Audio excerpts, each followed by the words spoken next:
You're listening to episode 210 of Bears Beyond the Gate, a Bristol Bears podcast made by fans for fans, the three friends who love the club, the game and all things Bears. In this episode we talk about the 46-14 win against Northampton Saints.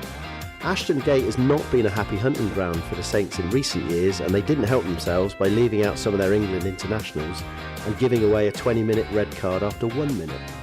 However, the Bears took full advantage, and realistically a 35-0 lead at half-time meant that it was game over. That said, it was a scrappier second half and there were still plenty of talking points. Attention now turns to the Champions Cup with an away game at Scarlets next Saturday. We look forward to that game and share our socialising plans. The Bears women also played today at Ashton Gate against Gloucester Hartpury, and we found that Santa had come early. I'm Pete and I'm joined by Miles and Lee for a bit of cheeky beer and a bit of rugby banter at our spiritual home, the Bristol Beer Factory. Sounds like a bit of cheeky beer and some... A cheeky banter and a bit of rugby beer. Well, it's just the same thing, really, isn't it? Yeah. It's good to see you, boys. Yeah. And, it's good to see that we're as slick as ever. But, of course, we haven't been down here for a while. No. We did do a mini pod in the week, a selection pod on Zoom that some of you might have listened to. But it's nice to be back down again. It takes us about half an hour to set up all our equipment and find extension leads and all that sort of stuff. But we wouldn't have it any other way, would we, Lee? No, we wouldn't, mate. Even though I'm feeling terrible this evening. He's got a bit of man flu. I have got a bit of man flu. I've been suffering with a bit of stiffness over the weekend, fellas. That sounds a bit like your weekend, Miles. Hopefully. Oh, no, hang on. Hopefully it's just your back. I was going to say the Duchess is away, though, isn't she? She was, yeah. Anyway, should we move on? Let's move on quickly. Right, so we're talking about the game. It was the Prem restart. I think it was 5 weeks since that Bath game, and there's been, as we know, there's been a couple of Prem Cup games and a in inverted commas exhibition match as well. I think we've put that to bed. We've put that to bed now, and we tucked that bad boy up. Yep. So it was kind of exciting to have the Prem restart, and but then as this the way that this bizarre fixture season goes and has gone is we have one game and then we're into the Champions Cup for 2 games and then we're back to the Prem for about 4 and then back to the Champions Cup and then it's Six Nations for about 5 years. But anyway, so I don't know about you, but I think I felt this is like a really important game. Yeah, agreed. For us to win, and obviously we won it, but thinking about it, and I was hoping that we'd put out a strong side, and I think we did. And I don't think they did. So if I was a Saints fan, I might have different views. But I mean, generally speaking, Miles, you were, I read out the intro. I mean, I was going to say this. I was going to do the facts, wasn't I? I was going to read the facts of the game, and then you were going to comment on it. Go for it. I know there are a lot of people out there that would have seen it or were there, but some who didn't. So here are the quick facts of the game. So as I said in the intro, after 1 minute, their winger, Todaro, the Italian international, was given a 20-minute red card for taking out Sam Worsley in the air on a kind of contestable kick, and it looked pretty bad. Worsley did a kind of somersault and landed on his head, so he was gone, and essentially we then scored 3 converted tries during that 20-minute hiatus. I mean, you literally probably couldn't score any more than that. And it was 21-0 after 21 minutes, which is it's beautiful symmetry. Absolutely. And Kieran Marmion just feasted himself and got a brace. And Tom Jordan scored his debut try for us in that time. And then when the 20-minute was up, I didn't even notice. I mean, I had a few beers. I was there a bit socially with some mates. So I half all the way through the game, I was going, "What happened with that 20-minute? Who came on afterwards? Has anyone come on?" Anyway, so I had to watch the highlights this morning. Found out that actually it was Hutchinson that came back on. Yeah, not a bad player. Well, I was going to say, mate. Ironically. The whole thing about the 20-minute red is you get punished, not just for the 20 minutes, but then you have to bring that player can't come back on. You could argue that Hutchinson was an improved replacement. I agree. So he came on and we were back to parity. But despite that, we then scored 2 more converted tries. So you can't say that the red was had any influence there. So we went into half-time 35-0 up. And essentially, you kind of think that might be game over.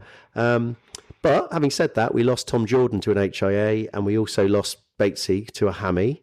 So Boshoff had to come on. Lewis Rees-Zammit came on as well. So we were, we had a bit of disruption. And then second half was a lot scrappier and they actually scored 2 converted tries. But then we scored a couple of penalties off the tee from young Sam Worsley and game management. And then we actually scored a last-minute pushover try from Luka Ivanishvili. And unfortunately, Worsley did miss that. It was right on the 80th minute. He missed the conversion from the touchline, and that was the end of the game. So we kind of lost the second half 12-11.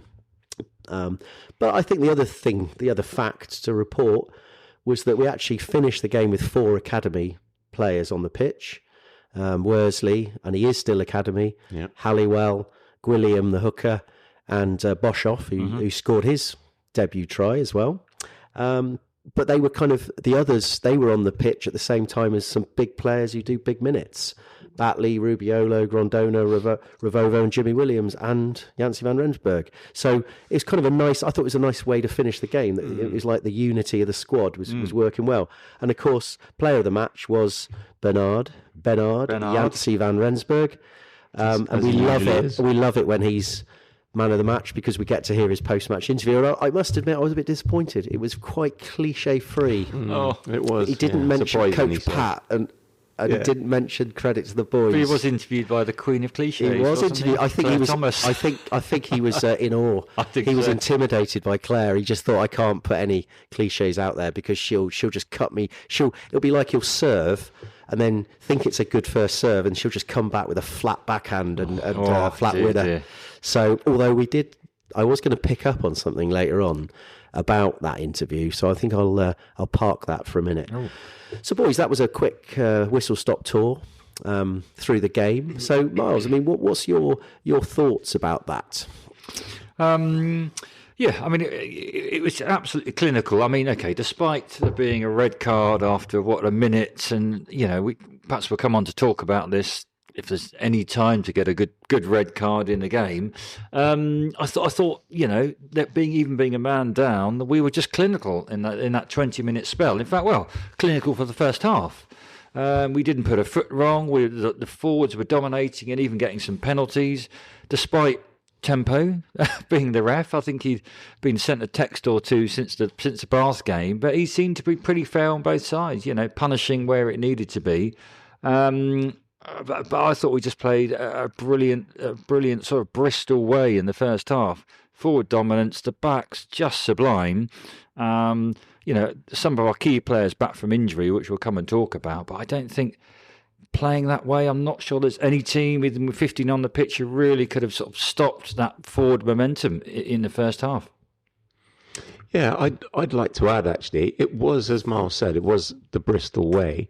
But actually, I think we've got to mention some of the changes that we had, that we'd made. We kicked the ball more. Yeah. And we kicked possession, which, we don't always do that, do we? And I just think those little things, like kicking the penalties in the second half, I just think it was good game management. And I know Pat had spoken about that before the game, but we executed it, I think. And I think you're right. No, I think even Rhys Sammet said after the game that we went to the air a lot more than normal, but it wasn't aimless air.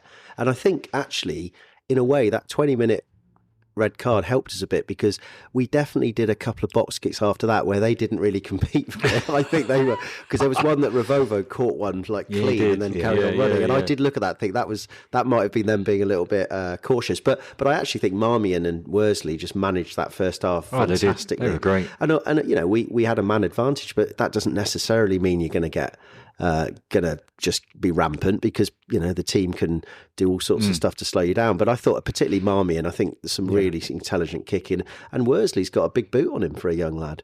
So I think that was like the Bears way, sort of 2.0 for the first half. And it's all very well being one man up, but you still got to catch the ball, you still got to do the no look passes that go to hand, and we just didn't really make any mistakes. And I think it kind of breeds confidence, doesn't it? It's Yeah, I mean, I would say though, I think we all agree that when we saw the Saints team sheet on Friday evening, I think we were all quite confident. I mean, I said a win by at least 12 points, but But to be as clinical as we were, it was a very professional performance. Yeah, I mean, I think they still had some good players in that pack. I mean, they had Callum Chick at number 8. They had Sam Graham, ex-Bears, who's a good player. They had Trevor Davison. They had, Ifogan, who had an absolute nightmare with the scrum. But, he's an England A player. So whilst I agree with you, I thought they also were at, the question is, did they just not play very well, or were they, did we play so well? And I think our forwards just set their stall out really early. Big collisions, big carries. Fitzharding just constantly picking up ball in the loose. And I just think I think they even said it on comms, they were chasing shadows a lot of the time. And it wasn't a forward that went off, it was a back. So it wasn't as if the forwards were one forward down. So, I think a Saints fan, I mean, I did have a quick look on their Facebook page for some reason. It popped up, and obviously all of them were going, we were never going to win. Bristol weren't that good, we were rubbish. And I was thinking, well, that's, of course they're going to say that, but they had a point. And I think they were all a bit disappointed with their selection. I would have been, if I was a Saints fan, I would have been really disappointed.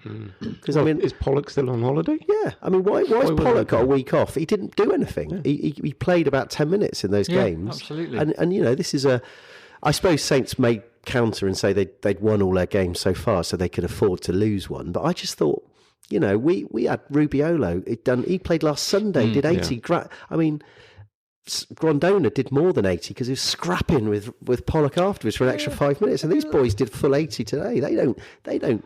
I think it's just because he's got a little ponytail doesn't mean he gets to go to Dubai for a week. That's just also a little disrespectful for Bristol, isn't it? 100%. I mean, I know we put a good team out, and they still had, he didn't get much time in the Autumn Nations, but Finn Smith is an absolute quality operator playing for England, and he just didn't really get the space or the opportunity to sort of play his way. I mean, I felt a bit sorry for him actually because I like Finn Smith. Yeah, but I think one of the reasons is that his scrum half didn't help him much. McParlin, he didn't have a great game, did he? No. And it does, prove the point that we often say that your halfbacks set the tone for the game. If and as soon as they lose a bit of confidence, it's. Talking of halfbacks, how good was sort of Marmion and Worsley on yesterday evening? I mean, they just clicked. I think Marmion's a quality operator, and Worsley has just come on massively, hasn't he? Playing a lot of game time this season. And I thought those two together just clicked and were a brilliant partnership. We should say as well, Worsley got smashed with the red card. I mean, as a young lad, and he got up, he dusted himself off, and played a blinder. And you think, full credit to him. But we've mentioned this before. I mean, he doesn't mind the contact. He takes the ball into contact as well. And I think that's an extra dimension to his game that gives us an advantage because he takes the ball into contact, and by the looks of it, he doesn't lose possession when he goes into contact. He knows how to present the ball, and so I think I mean, would I be right in saying that I think he's now the bona fide replacement 10 for AJ now? Agreed, absolutely. Yeah, because last week I said he was going to start, and a few people, in fact, ex-councillor Steve Smith. Did, and he won't mind me saying that. He said it was a bold call on Twitter that I'd said Worsley to start, and when he did reply and say fair play, you were right, because he thought Jordan would start 10. But I think I did reply law of averages. We've got to get one right. You did you? Yeah. It was fair. I mean, you could tell he's a politician. He had a good balanced view of the situation. I mean, let's not deny. I think Worsley's now playing himself into every single starting lineup. I mean, I saw him play on yesterday evening, and he didn't really put a foot wrong. I mean, as a backup to when AJ comes back, we could argue whether that's the end of his season, the end of his career at Bristol Bears. But Worsley is the future, so we should give him as much game time, as confidence as we can. And also, I would say, I mean, Worsley playing as well as he has done. Does Pat look for number 10 now for next season? I mean, I know we will need someone, especially if AJ if retires or something. Yeah. But I think he's got between now and whenever Adge comes back. If he keeps playing the way he is now, he's a starter. Yeah, I mean, I think if you looked at it from scrum half point of view, we're essentially fit. We've got free scrum half. So you've got Randall, Marmion, and Wolstenholme. So you could argue maybe we should have 3 fly halves, and you'd probably say Jordan, Worsley, perhaps someone else that's not utility. But I think it's a really good point. And actually, on that point, and this is no disrespect to the Pocket Rocket, who we love, but I would say we haven't actually missed him that much, and that is massive credit to Kieran Marmion. Well, we would never have thought that, would we? No. 6, 7, 8 weeks Well, ago. 20 minutes into that Tigers game, and it was all the season over, wasn't it? And we were all crying because, but actually, and I think a bit of a credit as well to the coaching staff and to the medical. We've managed that injury list Pretty well. up to the point where I don't think we can really talk about it quite as vociferously. I think other clubs have got a little bit more. I think you're right. Right to sort of talk about injuries. So yeah, I think, and again, it just proves the point we always say: if your halfbacks control the game, and I think Yancey did call them in his interview, post-match interview, he called them the drivers. Yeah, the drivers, and he just said, He's the passenger, and he goes, I just do my bits and pieces. Well, it's like when No, you he didn't see. say that. I made that up. I mean, we all know. I think Marmion is always the last on the beat test as well, isn't he? In pre-season, so he's obviously fit. Yeah. But the way he took his tries, he made them look easy. He did, didn't and there was, he got Mind so you, the second low. one was quite easy, wasn't Well, it? There the was second one literally was- no one there. Yeah, but I mean, we've kind of engineered that. Yeah, haven't yeah. we? Oh, yeah. It was brilliant. yeah, I mean, that was a thing of beauty. Yeah. And actually, it needed. That was almost the perfect finish because they'd ripped the Saints' defence apart. There's literally nobody could get there. But sometimes a beautiful move like that stops 1 metre short of the line, you feel kind of hard done by if they knock it on or somebody gets their hands under it, it's held up. But the fact that I think Marmion got there, he's like, shit, that's the line. And I think if I was going to be critical, he could have got a bit close to the posts. Yeah. But I think Mersey slopped it over anyway. So yeah, it was. I think it's a really good point. It was. He made that, and we made that. So yeah. So I think I guess what we're trying to say is, whilst we acknowledge background factors, perhaps poor Saints selection, and the 20-minute that. On another day, we may not have made the most of it, but really did. That kind of set the scene. But the second half is a bit scrappy. I mean, any comments on that? I mean, why do you think the second half was scrappier, Lee? Well, I mean, they've obviously put a lot of effort into that first half to start with. I guess you could be critical and say the game's won. So did they take the foot off the It's always that. pedal a little It's always that. We never know, do we? We never know. But also, I think Saints would have obviously gone in at half time. And Dowson would have given them a right royal boot up the arse. And so they would have. Do you think they've got like a special shoe? Where they get out and it's like they have to bend over and he gets his sleeve and he slaps the shoe. It's like a size And he says, 4. this is the real shoe army. Well, do you know what this is giving me vibes of Wibbywood School? I was going to say, you just looked like you had a little glint in your eye there. A little worry. A little smile came on your face. Not a smile, mate. It was a fear. Tears. It was a look of fear. Dave Allred coming up with a big... Anyway, so... I can't remember what you're saying. Yeah, so they probably got a rocket. That's what you're saying. Yeah, I think so.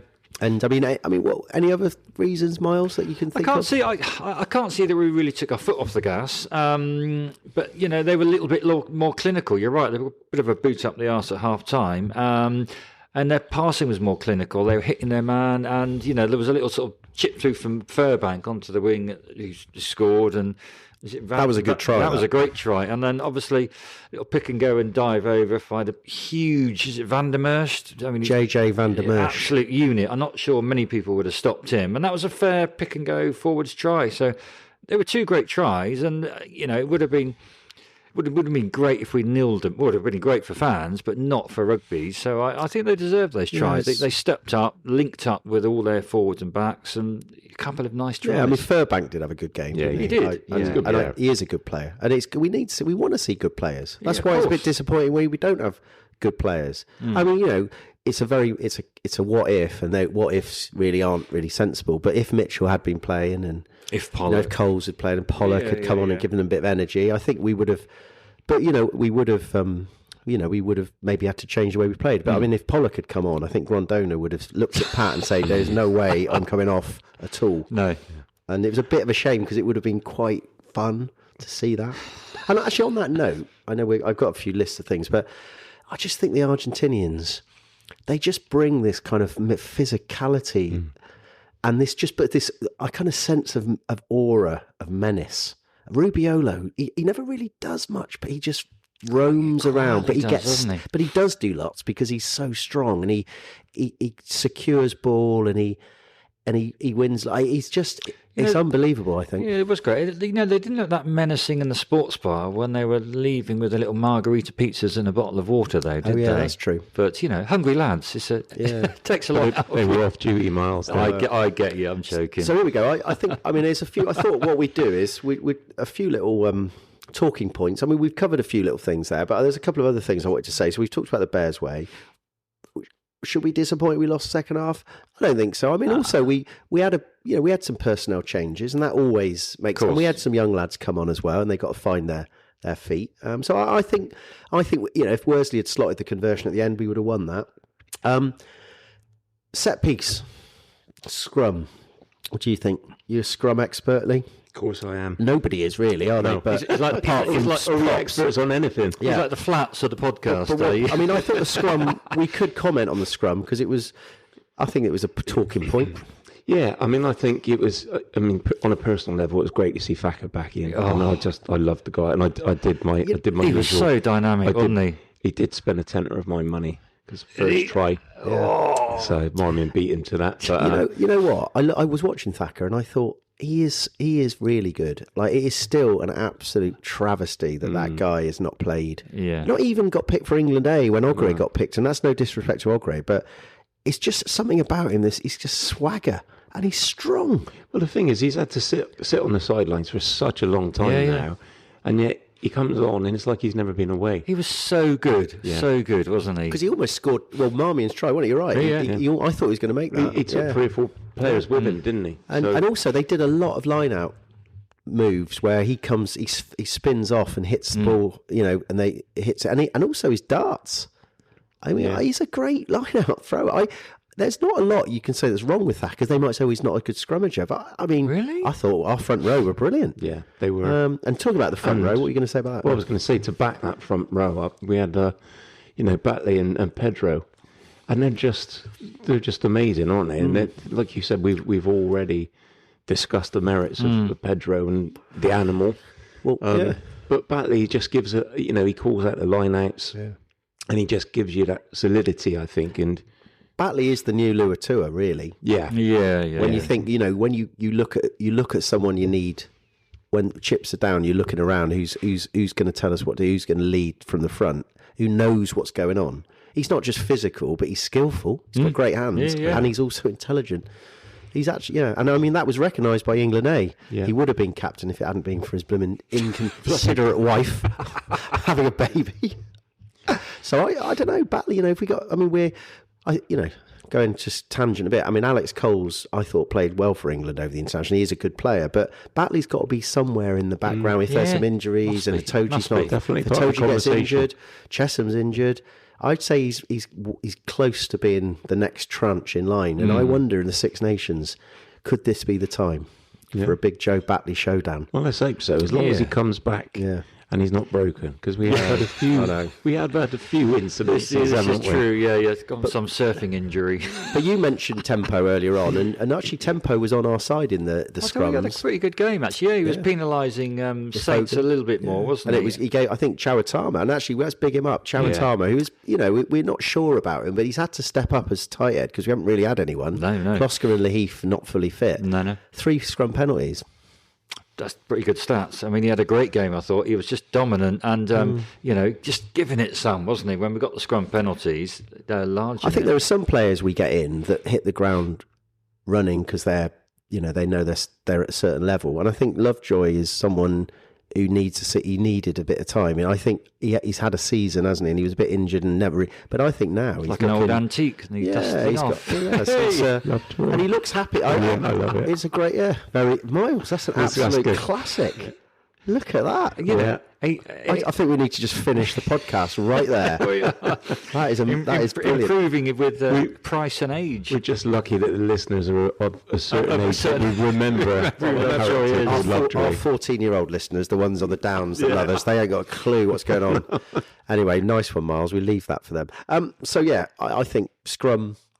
I mean, it rocked a little bit in the second half when they changed it up. He had but a few I think, changes, though, but I didn't think, and Lahif still isn't fully fit. But yeah, I mean, I don't know. Saints fans will say that probably Dicko was a bit harsh. I don't know. Let's move on. But line out, I thought we were. Yeah, we brought very good. on a proper youngster, didn't we? Gwilliam, who'd played in the Prem Cup. And for some reason, we gave him his first darts throw was just some ridiculously hard call. It went to the back of the line and just Almost mucked it up. But then you never know if it's his fault completely. It might have been timing, jumping. Agreed, but tough call. It reminded me of the Capon one. We know the one, in Exeter back in the day, where to win the game when he was a young lad. Just come on, hadn't he? Just come on, big call, and we won it on there, and he scored. And maybe Gwilliam had that in his mind and just spasmed and it just hit a bit too hard. But anyway, fair play to him. It's great to see her.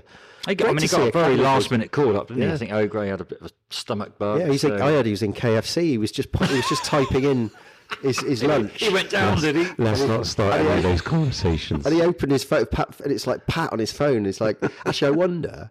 Here's something to think about. O'Gray or Gwilliam? No, Gwilliam. I thought that's why O'Gray got a stomach bug. No. KFC. That's what you were saying as well. Because the 24th person may not have been a hooker. No. So Gwilliam may not have been expecting it. He wouldn't have been expecting it. Because obviously if it's a specialist who thought. So I'm just saying that, all right, here's a thought. Academy boys, I imagine they've got Pat's number in their phone. But obviously we know that... The boss. I was going to say, what do you think... In fact, this is some for a special pod. What do you think the players have got as like Pat's call sign when it comes in? Like, can you imagine? So Gwilliam, it'd be obviously something very respectful. Like, it'd be like, pick up now as it comes on. Yeah. But I do wonder... And what would Bernard have? Coach Pat. It's Coach Pat. And there'll be like a picture of Pat, like Ted Lasso coming up as like an image as well. There's something to speculate on. What what you have in your phone. What each of the players would have in their phones. That would be quite illuminating, I imagine. But anyway, Thomas Gwilliam was KFC, and it said the master comes up. Headmaster. No, it'd be headmaster for the academy boys. Yeah, it would be. It comes up saying, headmaster wants to see you in his study now. Anyway, Gwilliam, fair play to him. Yeah. A couple of other things. Defence, because defence was for a while was something that was raised all the time, that we haven't got very good defence, and some people would be a bit harsh about defence and defence coaches, Miles. Can we talk about that now? I guess so, because to be fair, Jordan Crane got the post-match interview with TNT, who's our defence coach, and it was pretty good on this occasion. I mean, you're right. I don't think defence has been bad for ages. Like even the Bath game, the defence was good. It was just that its defence isn't just structures. It's like it's collisions, it's consistency. I mean, maybe listeners are sort of harping back to we used to win by outscoring a lot of teams. Last season's a prime example of getting tons of bonus points. That hasn't been the case this season. So you could argue that defence has. It's improved. I think defence is improved or not been quite as good. I don't know. I mean, it was pretty good yesterday. I just think, and I think it's leading me on to your question to you, Lee, is that if a defence is about individual sort of actions, we saw something on Saturday. Do you want to talk us through it? What are we talking about now? Well, a particular individual who relishes collision tackles. Well, we got to be talking about Big Bill, haven't we? Because I mean, we were saying Giant before Bill. we started recording the pod, he just waits for his one opportunity. He's like a lion almost, isn't he? It's one per game, is it? He's just waiting for for that antelope to go, get into his eyesight, and his eye vision. And he's not just waiting for anyone. The smallest man on the pitch. Well, I was just thinking the pretty boys. So he got Slady, didn't he? Yeah, he got Slady. He got Orlando Bailey at Leicester. Now I just remembered that. Yeah. And he got Rory Hutchinson, an absolute kipper. Yeah. And they showed it, I think it was on the socials, and they put something up saying, bent like a banana, and it showed it happening, and then as he hit him, there was like they had sort of lightning and sort of thunder in the background. Do you know at a target range, you obviously get a torso of a person to shoot, don't you? Well, not that I've been to a shooting range, but do you think he just has had your own country shooting estate in Scotland? That's sort of grouse and things like that, mate. But do you think he's just got a picture of opposition's ribs, and that's it? All he does is just day in, day out on the sort of PS5 or something like that. On WWE SmackDown, just hits a player's ribs, and that's what he does. Or, as we were speculating, he's got a hit list, and he's got his bedstead. He's ticking them off. He's ticking them off, and he's got Slady on there. Tick. Yeah.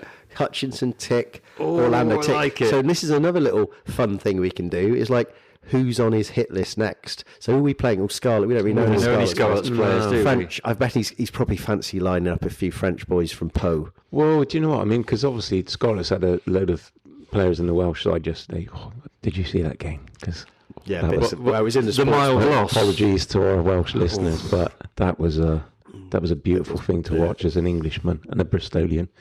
But anyway, yeah, I mean, Scarlett's actually, they did have a lot of youngsters in, and they got their first win, didn't they, this I weekend? know. So Worrying. We'll next come week- on to that in a sec. Next week there might be an unknown character that will be mattered. Final bit. Any particular player performances? I mean, we start with player of the match. Bernard, Anthony van Rensburg. Again, I mean, I think justifiably, but very, very close run thing with Jimmy Williams. I mean, again, that centre partnership. I mean, is there a better centre partnership when they're No. firing? Lee called it last week, didn't he? Well, you just can't. Like, if Jimmy Williams is fit, he's in that team. That's it. Yeah, It's done. absolutely. for me. I mean, they say he's the glue, but he's not just the glue. He did an amazing 50-22. I think he did the pop past to Jordan. Yeah. He did. I mean, he's defence and he's good over the ball. They're both both- jackalers like back rowers. Yeah. I mean, we are such a better team with Jimmy Williams in the side. Definitely. I agree. I mean, those two are fit. That has to be the centre partnership, doesn't it? Without doubt. And I think in a way, he could have been pipped to player of the match just because it was his first full game back. Yeah. So I think he was fantastic. Bernard. Any other players that you want to pick out? I mean, I think it was a collective team performance. That's what I liked about it. When we flowed as a team from back to front, didn't we? Which I like. And sometimes I love that kind of team effort. And not necessarily like one standout player, but just all of them were great. But one thing I was going to say, Boshoff, when he scored, he just reminds me of something out of, the old films back in the 80s, Conan the Barbarian. Yeah. He just reminds me of like a character from one of those films. And I think he definitely uses L'Oreal. I would say when the lights came on, it was like you could see the sheen on his hair. Some of the really, really poor haircuts Arnold Schwarzenegger had in some of those films. Conan the Barbarian, of course, yeah. With those sort of like short sort of fringe and long mullet and the Mikey Boshoff, the muscles. He's got it all, hasn't he? Yeah, He hasn't got a big sort of sword. I give him that. But He's only 19. but you're right. I think we might go back and watch. I might go back and watch the Conan the Barbarian films now. That's exactly what I wanted to do. Yeah. Spot Boshoff in them. Well, I think we mentioned Worsley as well. We think, but I agree with you. I think a great team performance, and the point I made earlier is that it was a team performance with different players in it, and some young lads as well, and people like Lovejoy who are like wider squad players. So. Long may it continue. And on that last note, actually, that you reminded me of my other little point here was lazy TNT comms. So Hugo Monya, who's like self-proclaimed, and I like him, but he is the self-proclaimed sort of the emperor of rugby punditry. Referred to him as Revalvo in the kind of pre-match, but then I noticed at half time he then referred to him as Revovo. So I wonder whether Slick had been on to him. I think so, rightly so. Chris Ashton referred to him as Revalvo all the time, but I don't think he just does what he wants. But also, Chris Ashton, it was Boshoff when he scored, or actually his defence was quite good. He was pretty solid as well. But he said Boshoff by name and Boshoff by nature, and I'm just thinking, what doesn't work, does it? And I'm thinking even Ashton would say, I wish I'd never said that. And of course, there's no live editing, is there? No. And it's one of those ones where I think there was a little bit of a pause. And the main commentator we're trying to make it work. Think he just there was nothing much to say. Thinking, what, 80k for that? Yeah, I know exactly. No. So Boshoff by name. And then the other thing that I wanted to pick off was our friend Claire Thomas, who was. Now we realise why she was touchline reporter is because she was commentating for the women's game. So TNT had obviously done a deal on sort of 2 nights, deal. at the Mercure Holland Park. So she like they said, well, we paid for your Saturday night, so you've got to do some work on Saturday at the men's game. So she interviewed him afterwards, and she did. She called him Bernard, and I'm not sure. And he's such a nice guy. He could have picked her up on that and said, "Look, sorry, it's Bernard." Yeah. and I am player of the match, and I'm at like 8 out of 10 every single game. Get my name right. Yeah, get my name right. And actually, another stat, they said that he's played 42 out of the last 43 Premiership games. That's extraordinary. And this is a guy that shops at Asda Bedminster. Yeah. Like, and also the other thing was that Harry Randall, they had Pat on afterwards on TNT, and Harry was there, and he was talking about Bernard, and Harry Randall was like, it is quite amazing that I don't really know why he's so good, like why he's so physical, and well, does he not he goes, I genuinely can't understand why he gets so many tackles, so many carries. He goes, because he's literally that fit, and he goes, and he definitely misses a few reps in the gym as well. Like Pat was like, what? Like, he was like, Harry Randall was just dobbed out Bernard, and it was like Harry was like, I just can't understand it. And he has 3 puddings up at the training ground. And actually, on that note, Pat then lets slip that he loves his cards. And he runs the card school. Well, Bernard. He's a card shark. I always thought he was just an Uno man, to be fair. Well, you know what it is, though. Snap. He could just be Snap, though, couldn't it? He's farm strong. He is, That's isn't what he? he is. If another, if anyone likes watching exactly. Modern Family, we know exactly what we're talking about.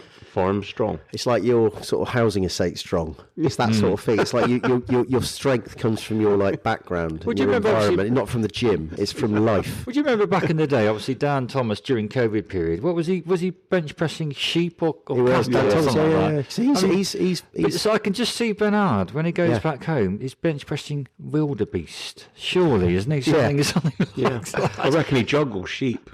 He does. Do they have sheep in South Africa? They must have. I think they might have one or two. It's a joke. Digressing slightly. Right, anyway. so I think we've covered all that. Couple of things from listeners. Thought we'd go through them really quickly. Huge Swede has become he's really taken the short, sharp summary idea to heart. So here's his short, sharp summary. Sinful saints suffer. Oof, quite like that. Beautiful. Very beautiful. Very beautiful. Thanks, Big. Sorry, thanks, Huge. Sweet. Then JP Holden, who we don't really know, sort of came new to the poetry scene recently, has done a nice little rhyming one. The deserved man of the match was BV, who has had more names than the Tory MP. In attack, he's intense. In defence, he's immense. But spare a word for our champ man, Jimmy. No, that's good. That's good. That's like that. Rich Mizzen, one of the Mizzen dynasty. I forget which one Rich is. He might be Rich Papa, isn't he? He's the Papa. He's the patriarch. He did it via Instagram, but he's on Instagram as well. Fair play. Cool. Listen, fair play. Here we go. The Saints marched in, almost top of the table. Would rested bears be willing and able? But with Fitz at the rudder, Bernard's tackles made them shudder, proving Patball does what it says on the label. It's the label bit. It rhymes with Able, but Able was quite a long time ago. It was like 1, 2, 3. It was good. It was good. 9.5. Isn't it? Just a little bit of maybe redraft it and just have a think about it. But very much appreciate the effort. I mean, A-star for effort. A-star for effort. Attainment, just a little bit under. But you've got room for improvement. And then Hammy, James Hamley, not the poet laureate. Oh, I met him. in the pub, in the sports bar. He came up to me and he said, "Oh, I'm Hammy." And you know, when we saw Robin, his brother, we like, I can't believe you don't look anything like. No. Hammy does look what I imagine he looks like, because he looks just like his brother. So anyway, Hammy was very effusive with praise, and he said, so he sent an acrostic, and he actually admitted to me that he didn't know what an acrostic was before I started talking about them, and he'd gone away to teach himself acrostickery. Learning. And I'd say he's now, he's doing a postgraduate in acrostickery. He's up now. So here's his acrostic. So this is quite a tricky one. Ooh, so you've got to try and follow this. Go on then. Atmosphere pumping with smaller crowd. Good to see Boshoff lighting up the pitch. Fearless rugby at times. Offsides did okay. Revolvo with a beautiful pick-up and try. Tempo kept his cool. Result was well needed. I got it. Excited for the future with BJVR signing. Sublime kicks and passing from Worsley. Slightly worried about more injuries. I had to think a lot. Lee, you got it? No. Is it AG Fortress? It is Ashton Gate Fortress. Ashton Gate Fortress. And I would say, with 3 wins at home this season, yeah, we are in Fortress territory. Mm-hmm. It's the drawbridge has just been greased, and it goes up and down fairly quickly. No mention of trebuchets yet. No. A bit like, no less than trebuchet. Right, it's a nice one. Marcus Watts did. It wasn't a poem, but it was he was Wise quite good words, at I'm wise sure. words, and he said, please, in capital letters, discuss the 20-minute red. I've looked at the laws and see that in order to receive a full red, it has to be intentional. But how that challenge, which could have broken Sam Worsley's neck, can be the same as a fractionally high Tom Jordan tackle beggars belief. And I think he's right. Absolutely fair point. You know, I think Tom Jordan, what he's basically saying, Tom Jordan was pretty unlucky. And we lost him for like 3 games, didn't we? we did. And I mean, the guy, Todero, I don't think he intentionally did it, but what they said on comms, he kept his eye on the ball the whole time. But you've got to expect that somebody's up there, and he didn't do enough scanning. Well, no, it was reckless and it was dangerous. Yeah. And There was some suggestion that Fitzharding had kind of slightly gone across his line, but that it didn't really make a difference. And to be fair to Todero, he knew it, and he went and shook hands with Worsley afterwards, and he looked really upset. And he'd had his debut for Italy as well last weekend. Right. Oh, of course. So he's had a sort of riches to rags sort of, and I'm sure he'll learn from it. But I imagine when he went and sat in the changing room at half time, do you think anybody Talked to him in English? Poor lad. Scoozy. Yeah, that's what he would have said to his teammates. He went and sat on the coach on his own and just waited for the end of the game. Oh, bless him. Right. And then, Brizzle Nick, our friend, our sort of dual registration dual fan, Saints. Yeah, he is. Saints, and he said, well, he likes to. I like what he says. He says decent game, backs were exceptional, especially Worsley. Second half was ropey, but we all knew it'd be an 80. We all knew an 80-minute performance is impossible sometimes, but would like to have seen us focus for 60 and then make subs. Yeah, we did. He said Marmo went off too early. Good 5 points. I think we're protecting Marmo. I think Pat thought Wolstenholme's played for the.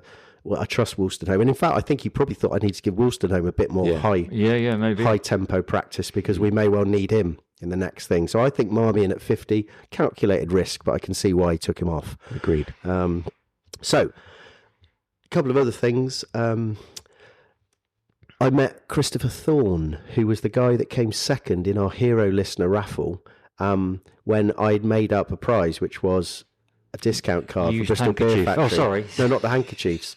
So anyway, just wanted to give a big shout out to Chris Thorne, who I met by the Supporters Club, to give him his discount card that I asked Lewis for. Lewis gave it to me and had to explain that you've got to use it at Bristol Beer Factory pub, and he seemed very happy. But I've got to say, and it was lovely to meet you, Christopher, but you were a bit older than I imagined.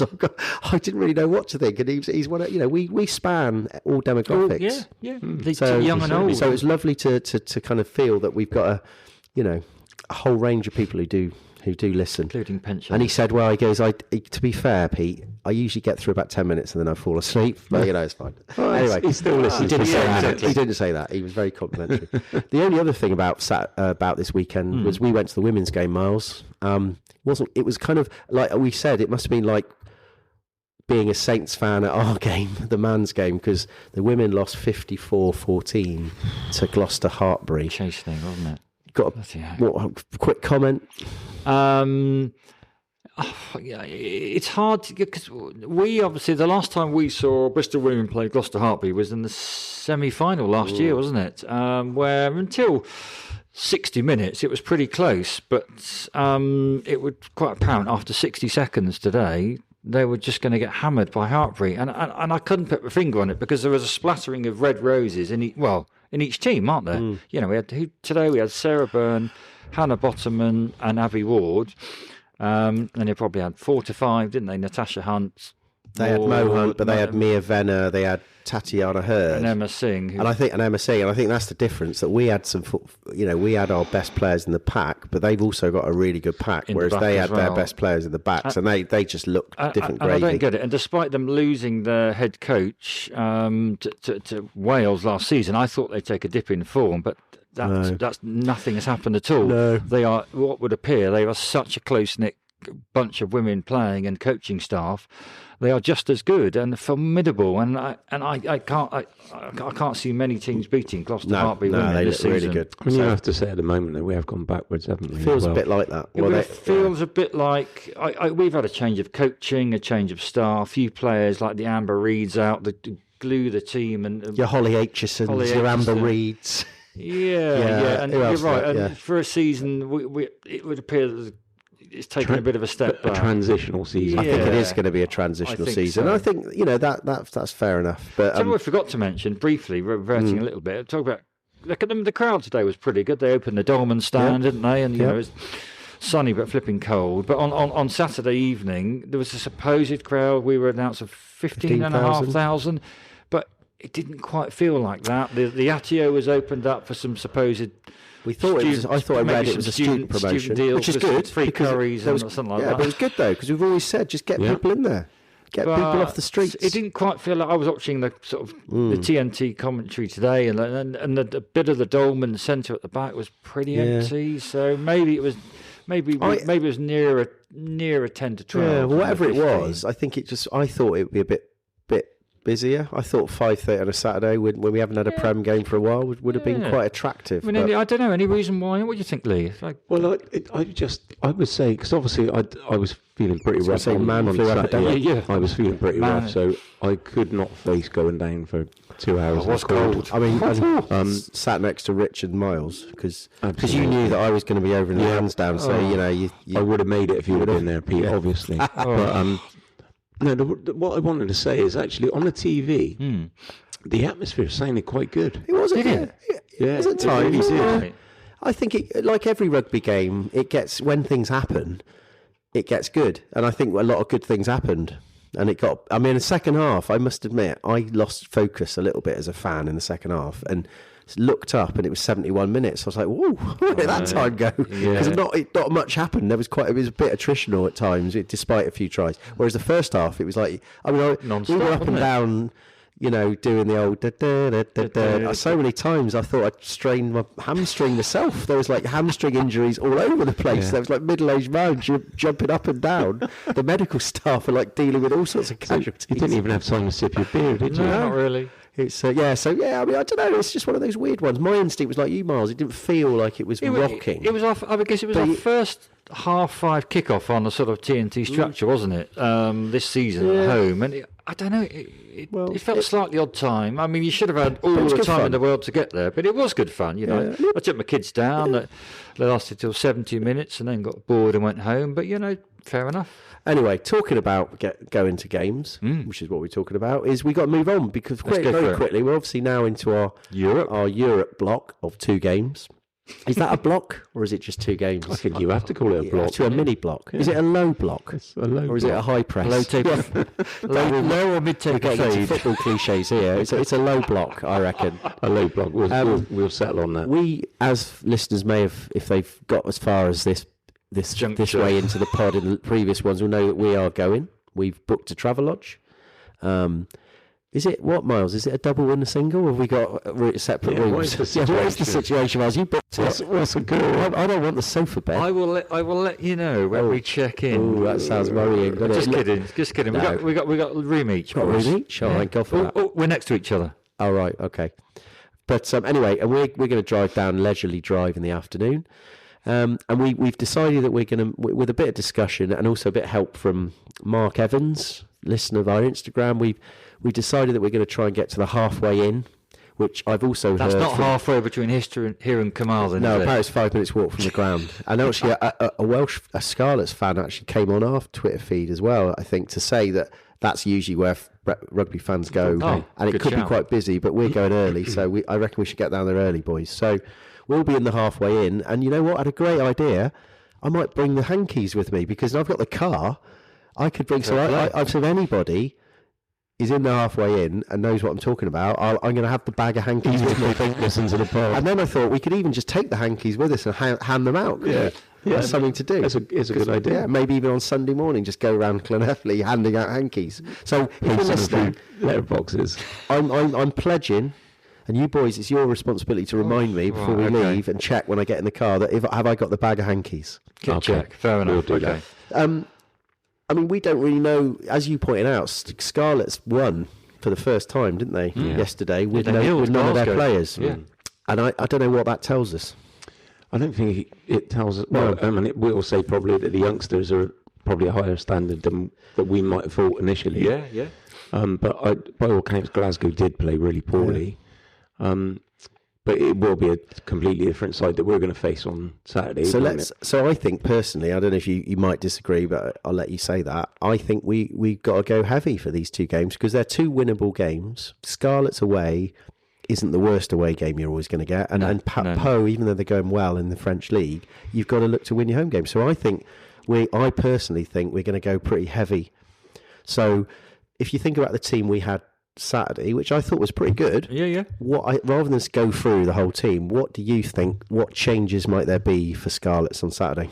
Well, we got a bit worried about Jack Bates, haven't we now? I think he's. I think he's out we for a did while. see Mike afterwards. Oh, did you? Yeah. And the word on the street was it wasn't a bad. It was a hamstring twinge, and it was when he did the pass to Thacker that it happened. So I think hoping that a bit of icing. You know, he will be out for a couple of games, isn't he? So I think we'll assume he's gone. So. Yeah, we wouldn't want to risk him. Who came on for him? Well, we know, don't we? LRZ. Yeah. But then I saw him hobbling off through the sports bar, or limping a little bit. So, but you'd have thought... You'd think he'd want to play. You'd think he'd want to play. I think he's a doubt. I'd say he's a doubt. So if he's a doubt, I think you've got your man, Boshoff by name. Yeah.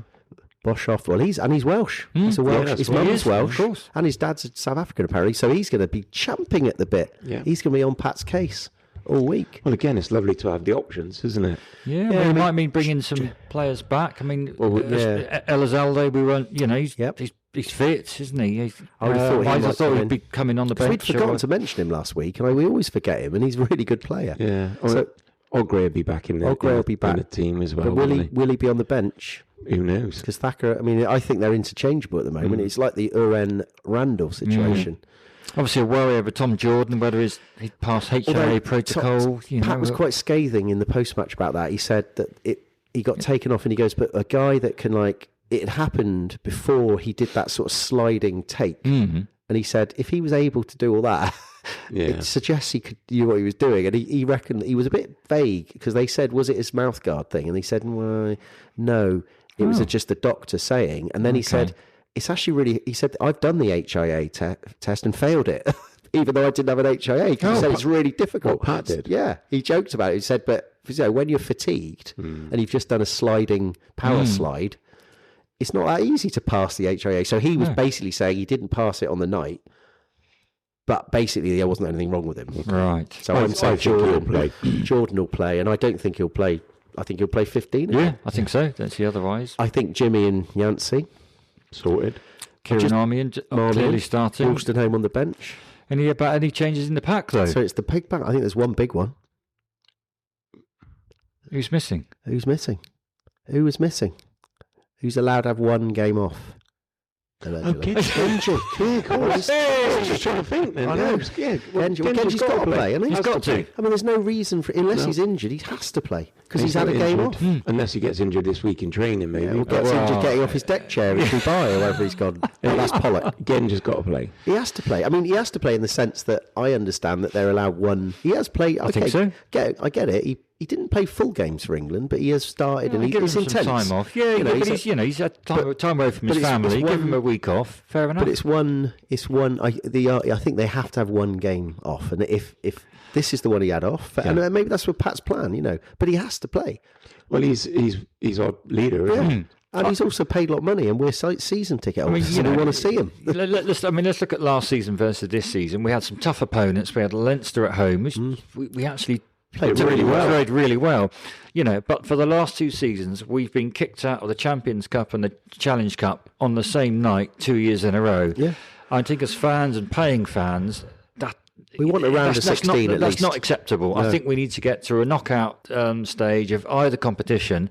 So I think it's an absolute must to send our best fit players for the next two games and try and win the next two. When you think we've then got, after Christmas, we've got Bulls away. Now, in South Africa, that's, I don't know, because they sometimes don't take the cup that seriously, and actually it's not a time zone travel, it's just a long travel, and it's quite, if we went out the day before, it's quite nice. So I think the Bulls are not, the South Africans do get beaten out there in the cup because they don't care about it as much.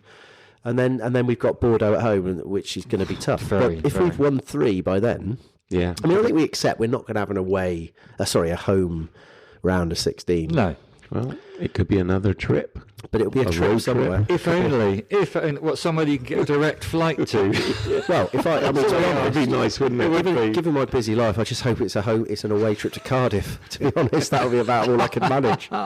We'd still love that, though, wouldn't we? So we think Genji's got to start. I can't think so. see Lahif, if he came through, probably be bench as the backup tight head. Yeah. Woolmore played well. And Chawatama might have something to say. think so. We're talking tight head. So Lahif and Chawatama, Woolmore, Genji. I mean, Rubio, I guess they've got to give the Argentinians one off. So I wonder whether they might get rested. Possibly. Unless they don't have the same rules. But I suspect it would be sensible. But then again, actually, no, they don't, because Rubiola didn't play the Wales game, No, so he he doesn't have a didn't. rest. No. Gronona was in all three, so maybe. But then again, we have got a few back rowers. So we got Joe Owen to play around with. Fitzharding is obviously a given. Matters obviously a given. Fijians don't take time off. No. Fijians just look for more contact. Absolutely. And also, in fact, we know what Bill Matters going to be doing all week. He's going to be looking at their website and looking at the prettiest pretty boy that he can find and target him. Yeah. So he's And it's gonna definitely happen. Yeah. So I think it's one of those ones where we'll just wait and see what the team is, but let's hope it's strong. Yeah. Surely. We've got to target a win. Okay, last thing. Any other business?